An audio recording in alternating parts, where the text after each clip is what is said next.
வணக்கம் நண்பர்களே, welcome to momos family.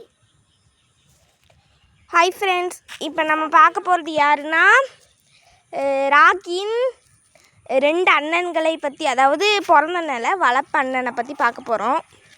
அப்படியே திரும்பினா 2 பேர் காற்று வாங்கிட்டு உட்காந்துட்ருக்காங்க.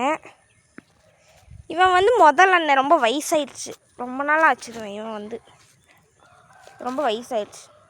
முதல்ல நான் சின்ன பிள்ளைய இருக்கும்போது வந்தான். எங்கள் அம்மா காலேஜ் படிக்கும்போது இவன் வந்தான். இவன் ரெண்டாவது அண்ணன். இவர் குட்டி நாய். இவன் நான் குட்டி நாயின்னு தான் கூப்பிடுவேன். நான் சின்ன வயசில் பிடிச்சிட்டு இருந்தது குட்டி நாயின்னு கூப்பிட்டு குட்டி நாயினே வந்துருச்சு. இவன் சவள நாய், சவள கலரில் இருக்குன்னு கூப்பிடுவேன், இல்லைன்னா ப்ரௌனின்னு கூப்பிடுவேன். அவனுக்கு இல்லை குட்டி நாயின்னு கூப்பிடுவோம், இல்லைன்னா நாய்க்கான்னு ஒருத்தங்க பேர் வச்சுருக்காங்க. நாய்க்கான்னுலாம் கூப்பிட மாட்டேன், ஆனால் ஒருத்தங்க பேர் வச்சு அவங்க நாய்க்கான்னு கூப்பிடுவாங்க. நான் இவன் குட்டி நாயின்னு தான் கூப்பிடுவேன்.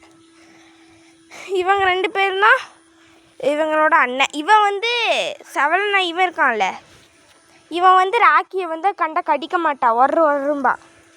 ஆனால் இவன் ராக்கி கண்டா கடிச்சு போடுவான். சரியான ஆள். அன்றைக்கி கடிக்க வந்துட்டான், நான் தான் பிடிச்சேன். இவங்க 2 பேர் நல்ல பசங்க. இவன் நான் தொட்டால் மட்டும் ஒன்றும் பண்ண மாட்டான், ஆனால் அவன் தொட்டால் கடிச்சு போடுவான். சரி, ஓகே ஃப்ரெண்ட்ஸ், பாய்.